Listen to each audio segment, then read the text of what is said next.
ഞാനിപ്പോൾ അടുത്ത് ഒരു നോട്ടീസ് കണ്ടു, എക്സ് മുസ്ലിം എന്ന് പറഞ്ഞാൽ ഇത് ആളുകളെ പറ്റിക്കാൻ വേണ്ടി ഉണ്ടാക്കിയതാ. അവർ പണ്ടേ മുസ്ലിം അല്ല.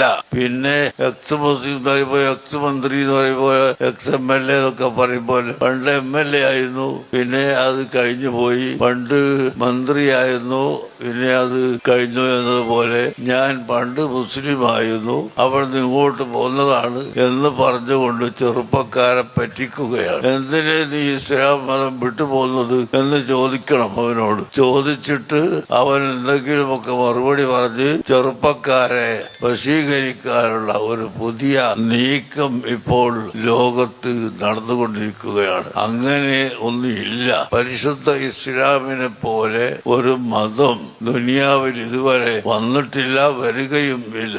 ഇസ്ലാമിന്റെ ഏറ്റവും ചെറിയതോ വലിയതോ ആയി നാം കാണുന്ന ഒന്നും തെറ്റാണെന്ന് സമർത്ഥിക്കാൻ ഒരു വ്യക്തിക്കും സാധ്യമല്ലാത്ത വിധം രേഖകൾ കൊണ്ട് സ്ഥിരപ്പെട്ടു കിടക്കുന്നതാണ് പരിശുദ്ധ ഇസ്ലാം. അതിനാർക്കും സംശയം വേണ്ട.